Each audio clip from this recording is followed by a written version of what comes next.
नमस्कार, बहुत स्वागत है आपका। न्यूज स्टेट देख रहे हैं आप। मैं हूं आपके साथ शिवम सोनी।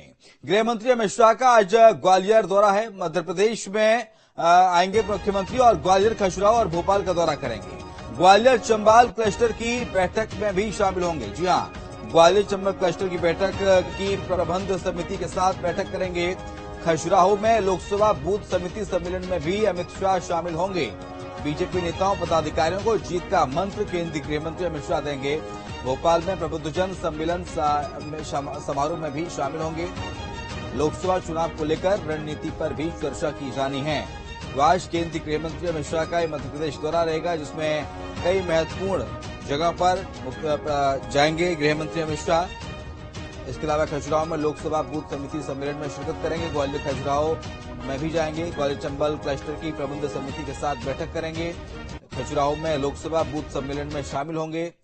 तो तस्वीर आपको दिखाया। देखिए, अमित शाह के दौरे को लेकर तैयारियां भी तेज कर दी गई हैं। तो मिशन एमपी पर है मध्य प्रदेश में गृह मंत्री अमित शाह, और ऐसे में दोपहर 1:20 पर खजुराहो पहुंचेंगे। क्लस्टर की प्रबंध समिति की बैठक भी लेंगे ग्वालियर में पहुंच के।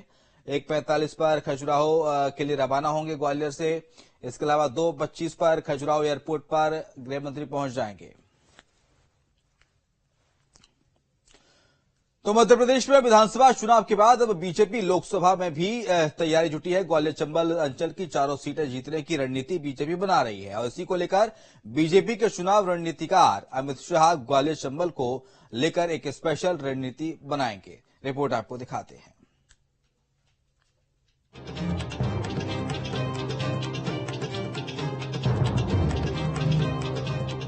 लोकसभा चुनाव से पहले मध्य प्रदेश की सियासत में ग्वालियर चंबल अंचल एक बार फिर से चर्चा में है। केंद्रीय गृह मंत्री अमित शाह बीजेपी के कार्यकर्ताओं के साथ एक बड़ी बैठक करने जा रहे हैं। तो 2 मार्च को कांग्रेस के नेता राहुल गांधी अपनी न्याय यात्रा लेकर आ रहे हैं। विधानसभा चुनाव जीतने के बाद अब बीजेपी लोकसभा चुनाव में भी ग्वालियर चंबल अंचल की चारों सीटें जीतने की तैयारी कर रही है। पार्टी के चुनावी रणनीतिकार और केंद्रीय गृह मंत्री अमित शाह का क्लस्टर पदाधिकारी के साथ चुनावी रणनीति की समीक्षा करने के लिए दौरा है। बीजेपी और जिला प्रशासन ने अमित शाह के कार्यक्रम की पूरी तैयारी कर ली है। पार्टी ने पूरे देश को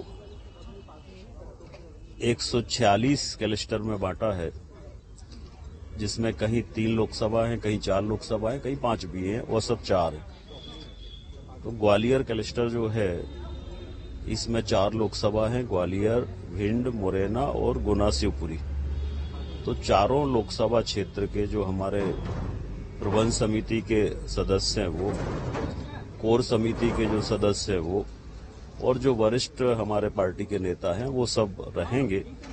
और माननीय अमित शाह जी सभी कार्यक्रमों की समीक्षा भी करेंगे और हम सबको मार्गदर्शन भी देंगे। हालांकि इसमें जनता के साथ कोई संवाद नहीं है।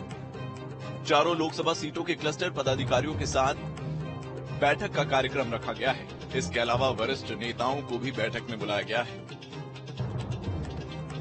देखिए, जैसे मोदी जी की विकास की गारंटी है, वैसे अमित शाह जी की चुनाव में जीत की गारंटी है। वो जहां भी चुनाव का अभियान संभालते हैं या चुनाव में नेतृत्व करते हैं तो निश्चित रूप से सफलता मिलती। तो वहीं दूसरी ओर कांग्रेस सांसद राहुल गांधी भी सिंधिया के प्रभाव वाले क्षेत्र ग्वालियर में ही अपनी न्याय यात्रा को लेकर पहुंचने वाले हैं। 2 मार्च को होने वाली इस यात्रा के लिए कांग्रेस ने पूरी तैयारी कर ली है। मुझे नहीं पता, हमारी तैयारी है पूरी है। हम लोग भी प्रयास करेंगे कि इस अंचल की चारों सीटों पे जीत पाए। क्या क्या तैयारी है आपकी? हमारी बूथ लेवल से लेके और पन्ना प्रमुख तक की पूरी तैयारियां हैं। मंडल सेक्टर बने हुए हैं। पूरी तैयारी के साथ बड़े दमखम के साथ चुनाव लड़ेंगे। राहुल जी के कार्यक्रम से कुछ पार्टी को नया मैसेज मिलेगा? निश्चित तौर से मिलेगा। राहुल जी के आगमन से कार्यकर्ताओं में उल्लास है और कार्यकर्ताओं एक नए जोश से इस चुनाव को लड़ेंगे। अब ये तो लोकसभा चुनाव होने और उनके परिणाम आने के बाद ही साफ हो पाएगा कि जीत किसकी होगी। लेकिन हाँ, ये जरूर है कि दोनों ही बड़ी पार्टियां अपनी जीत सुनिश्चित करने के लिए पूरी तरह से तैयारी में जुट गई हैं।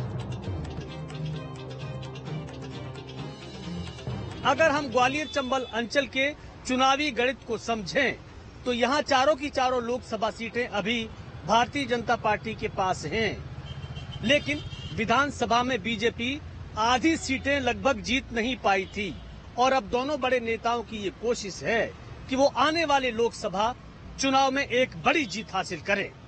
Vinod Sharma, news state, Gwalior. और इसलिए ग्वालियर का रुख कर लेते हैं। हमारे साथ हमारे सहयोगी इस वक्त विनोद जुड़ गए हैं, क्योंकि अमित शाह आज ग्वालियर क्लस्टर की प्रबंध समिति की बैठक करने जा रहे हैं। विनोद, किस तरह से देखते हैं अमित शाह के इस दौरे को, और बैठक में भी हिस्सा लेंगे अमित शाह प्रबंध समिति की, और इस बैठक के बाद क्या मान के चले कि ग्वालियर में भारतीय जनता पार्टी पहले से और ज्यादा मजबूत होगी लोकसभा चुनाव में?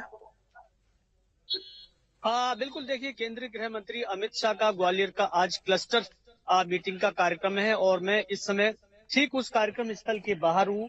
होटल आदित्य आज जहाँ ये कार्यक्रम रखा गया है, तमाम प्रशासनिक अधिकारी और पुलिस अरेंजमेंट यहाँ पर किया गया है। कार्यकर्ताओं का आने का सिलसिला भी धीरे धीरे शुरू हो गया है, लेकिन जो सवाल आपने पूछा कि क्या अमित शाह का दौरा चुनावी नजरिए से कैसा है, तो मैं बताऊं कि देखिए, ग्वालियर चंबल संभाग की जो 4 लोकसभा सीटें हैं, गुना, शिवपुरी, भिंड, दतिया, ग्वालियर और मुरैना श्योपुर, ये चारों ही अभी भारतीय जनता पार्टी के पास हैं। लेकिन विधानसभा में बीजेपी लगभग आधी सीटें जीत नहीं पाई थी। 34 में से 18 बीजेपी के पास है तो 16 सीटें कांग्रेस के पास है। 2 सीटें बीजेपी की जरूर ज्यादा है। तो अमित शाह जब विधानसभा के चुनाव में यहाँ आए थे तो उन्होंने पूरी रणनीति बनाई थी और ग्वालियर चंबल संभाग में बीजेपी की 18 के मुकाबले काफी सीटें बढ़ गई थी, क्योंकि उस समय तो केवल 7 ही सीटें आई थी। एक बार फिर से अमित शाह को बताया जाता है, जानकार कहते हैं कि वो चुनावी रणनीति के महारथी हैं, तो एक बार फिर से क्लस्टर कार्यकर्ताओं के साथ, पदाधिकारियों के साथ उनकी बैठक होगी। इसमें सभी चारों लोकसभा सीटों के जो क्लस्टर पदाधिकारी हैं भारतीय जनता पार्टी के, और इसके अलावा जो वरिष्ठ नेता हैं इस ग्वालियर चंबल अंचल के, वो भी इसमें मौजूद रहेंगे। ज्योतिरादित्य सिंधिया भी, केंद्रीय मंत्री, वो भी थोड़ी देर बाद ग्वालियर पहुंच जाएंगे। तो उनके साथ लगभग 1.5 घंटे का यह पूरा कार्यक्रम है और इसमें कोई न कोई, देखिए, ऐसी रणनीति कार्यकर्ताओं को समझाई जाएगी तो चुनाव में भारतीय जनता पार्टी को एक बार फिर से सफलता की ओर ले जाए। ठीक है, लेकिन इसमें ऐसे में देखिए, कांग्रेस का गढ़ होता था एक जमाने में ग्वालियर, ज्योतिरादित्य सिंधिया का क्षेत्र है। ज्योतिरादित्य सिंधिया चले गया अब भारतीय जनता पार्टी में, और केपी यादव जो उनके समर्थक थे वो अब इनके धुर विरोधी बन गए थे। चुनाव लड़ा भारतीय जनता पार्टी के टिकट से, ज्योतिरादित्य सिंधिया को गुना से हार का सामना करना पड़ा। लेकिन अब गुना की सीट पर विनोद बात की जाए तो गुना की सीट पर भारतीय जनता पार्टी की क्या रणनीति है? क्या राज्यसभा में ही बने रहेंगे ज्योतिरादित्य सिंधिया, केपी यादव भी चुनाव लड़ेंगे, या फिर केपी यादव की जगह चुनाव लड़ सकते हैं ज्योतिरादित्य सिंधिया? इसके अलावा मुरैना की सीट खाली हुई है नरेंद्र सिंह तोमर के विधानसभा अध्यक्ष बनाए जाने के बाद, तो मुरैना सीट पर किस तरह के सियासी समीकरण पैदा हो रहे हैं? मुरैना को किस तरह से बीजेपी साधेगी? देखिए, ये एक ऐसा सवाल है जिसका सटीक जवाब तो भारतीय जनता पार्टी के प्रदेश अध्यक्ष भी नहीं दे सकते, क्योंकि अब निर्णय केंद्रीय नेतृत्व के द्वारा हो रहा है और ये निर्णय जो भी हो रहा है वो अचानक ही लोगों को सरप्राइज के तौर पर सुनने को मिलता है। जैसा कि विधानसभा चुनाव के बाद 3 राज्यों के मुख्यमंत्री बनाए गए, पहले किसी को मालूम नहीं था। जहां तक ज्योतिरादित्य सिंधिया का सवाल है तो वो गुना और ग्वालियर दोनों ही जगह अपने चुनाव लड़ने की तैयारी कर रहे हैं। उनका पूरा फोकस ग्वालियर पर है। अगर ग्वालियर पार्टी उनको नहीं लड़ाती है तो हो सकता है गुना वो चुनाव लड़ने जाए लोकसभा का, क्योंकि उनका पुराना लोकसभा क्षेत्र रहा है। लेकिन कहां से लड़ाया जाएगा ये अभी तय नहीं है। नरेंद्र सिंह तोमर जैसे बड़े दिग्गज नेता विधानसभा का चुनाव लड़े, विधानसभा अध्यक्ष बने, अब पार्टी उनको लोकसभा चुनाव मुरैना से लड़ाती है कि नहीं लड़ाती है ये खुद नरेंद्र सिंह तोमर भी नहीं जानते। इसी तरह से भिंड की जो वर्तमान सांसद है संध्या राय, उनका टिकट रिपीट होगा कि नहीं होगा, ग्वालियर के विवेक सेजवलकर को मिलेगा कि नहीं मिलेगा, बड़ी स्पष्ट सी स्थिति है अभी, क्योंकि तमाम ऐसे दिग्गज हैं ग्वालियर चंबल संभाग में। नरेंद्र सिंह तोमर हैं, जयभान सिंह पवैया हैं, ज्योतिरादित्य सिंधिया हैं, वीडी शर्मा हैं प्रदेश अध्यक्ष, ये भी ग्वालियर मुरैना के ही हैं। तो सभी नेता इस प्रयास में है कि उनको अपनी पसंदीदा सीट मिल जाए, लेकिन पार्टी को तय करना है कि सीट उन्हें कहाँ मिलेगी, मिलती भी है कि नहीं मिलती, कि जो विधायक बन गए वो विधायक बने रहते हैं। हो सकता है ज्योतिरादित्य सिंधिया के बारे में क्या निर्णय हो, क्या राज्यसभा में ही बने रहेंगे या लोकसभा लड़ेंगे, ये तो सारी चीजें अभी आने वाले अगले हफ्ते तक काफी कुछ साफ हो जाएंगी। लेकिन जो क्या माना जाए कि जो अमित शाह आ रहे हैं, बैठक जो होगी प्रबंध समिति की, क्या इस बैठक के बाद तमाम सारी गुत्थियां उलझी हुई हैं, सुलझ पाएंगी थोड़ा बहुत?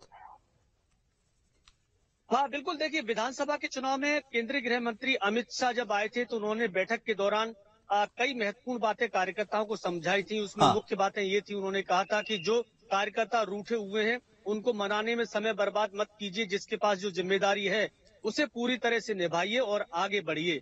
तो मुझे लगता है कि जो आपने पूछा कि कहीं कोई मनमुटाव किसी का होगा या कोई कार्यकर्ताओं के बीच में कहीं कोई समस्या अगर महसूस कर रहे होंगे तो आज वो शॉर्ट आउट हो जाएगी, क्योंकि अमित शाह जब बोल के जाते हैं तो वो पार्टी के लिए एक तरह से कहा जाता है कि वचनबद्ध वाली बात होती है और कार्यकर्ता उसको पूरी तरह से मानता है। अब ये देखने वाली बात होगी कि लोकसभा चुनाव और विधानसभा चुनाव में दो ऐसे चुनाव हैं जिनमें बड़ा अंतर होता है। लोकसभा की उनकी क्या रणनीति है, क्योंकि यहाँ केंद्र सरकार की तमाम जन कल्याणकारी योजनाओं का हवाला दिया जा रहा है, प्रधानमंत्री मोदी की गारंटी का हवाला दिया जा रहा है। इसमें प्रदेश सरकार का कोई बहुत ज्यादा रोल नजर नहीं आ रहा और उस समय से नजर नहीं आ रहा जब मुख्यमंत्री शिवराज सिंह थे तब भी केंद्रीय नेतृत्व की जो आम सभाएं हुआ करती थी, चाहे वो अमित शाह की हो या प्रधानमंत्री नरेंद्र मोदी जी की हो, किसी भी सभा में राज्य सरकार के मुखिया का इतना ज्यादा ना तो नाम लिया गया और ना ही उनका बखान किया गया। तो ये पूरा की पूरा चुनाव केंद्रीय नेतृत्व और प्रधानमंत्री नरेंद्र मोदी की गारंटी पर होने जा रहा है। ठीक है, लेकिन कहा जाता है कि बीजेपी जो है वो कैडर बेस्ड पार्टी है विनोद, और ऐसे में भारतीय जनता पार्टी में एक तरह से कहे कि ग्वालियर चंबल में दो धड़े हैं। हालांकि 2019 का जब चुनाव लड़ा गया था तो कांग्रेस में थे ज्योतिरादित्य सिंधिया, गुना से लड़े, हार गए चुनाव। लेकिन अब ज्योतिरादित्य सिंधिया बीजेपी में है और नरेंद्र सिंह तोमर भी उसी ग्वालियर चंबल से आते हैं जिस ग्वालियर चंबल से ज्योतिरादित्य सिंधिया आते हैं। और अंदर खाने में विनोद खबरें ऐसी हैं कि सिंधिया और नरेंद्र सिंह तोमर दोनों एक दूसरे के धुर विरोधी हैं। तो ऐसे में क्या अमित शाह के इस दौरे के बाद ये मान के चलें कि पार्टी एकजुटता के साथ ग्वालियर चंबल की सभी चारों सीटों पर, चाहे वो शिवपुरी गुना हो, ग्वालियर हो, मुरैना हो, भिंड दतिया हो, सभी चारों सीटों पर चुनाव लड़ेगी एकजुटता के साथ, तो किसी प्रकार की कोई इंटरनल पॉलिटिक्स नहीं होगी, अंतर्कलह नहीं होगी? देखिए, बहुत अच्छा सवाल आपने पूछा है कि भारतीय जनता पार्टी का परिवार अब बहुत बड़ा परिवार हो गया है। हाँ। अब वो जमाना बीत गया जब कभी पार्लियामेंट हाउस में 2 सीटें हुआ करती थी और कार्यकर्ताओं को इकट्ठा करने के लिए साइकिल या रिक्शे पर माइक लगा के घूमना पड़ता था। अब कार्यकर्ता बीजेपी के नाम पर इकट्ठे हो जाते हैं। तमाम कांग्रेस के नेता बीजेपी में आए। ज्योतिरादित्य सिंधिया बड़े परिवार को तोड़कर कांग्रेस के बीजेपी में शामिल कराया। नरेंद्र सिंह तोमर बीजेपी के पुराने दिग्गज नेता हैं। बहुत सारी चीजें देखिए, जो कांग्रेस से भारतीय जनता पार्टी में आए, अब उनको पार्टी ने कई बड़े नेताओं को जिम्मेदारी भी दी है, कुछ को नहीं मिली है। तो ऐसा नहीं है कि जो विधायक बन गए हैं वो लोकसभा का टिकट नहीं मांग रहे हो। नरेंद्र सिंह तोमर अभी भी लोकसभा का चुनाव लड़ना चाहते हैं, ऐसी जानकारी मिली है।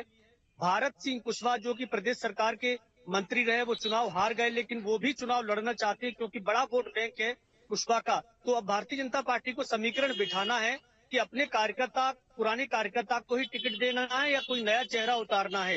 कहीं ना कहीं जो विरोध की बात है, तो देखिए, जो नेता पार्टी में शुरुआत से लेकर काम किया और बड़ी बड़ी चीजें उन्हें जिम्मेदारी दी गई, उसमें सफल हुए, वो अलग बात है। कभी असफलता भी हाथ लगती है, कभी सफल होती है, लेकिन इसके पीछे का जो उनका कार्य रहा है उसको नहीं भुलाया जा सकता। तो तमाम ऐसे नेता हैं बीजेपी की जो टिकट की उम्मीद कर रहे हैं, और अगर उनको टिकट नहीं मिलता है तो आने वाले लोकसभा चुनाव में वो किस स्तर तक काम करेंगे, वो कितना काम करेंगे, ये कहीं ना कहीं पार्टी के लिए थोड़ी मुश्किल जरूर हो सकती है।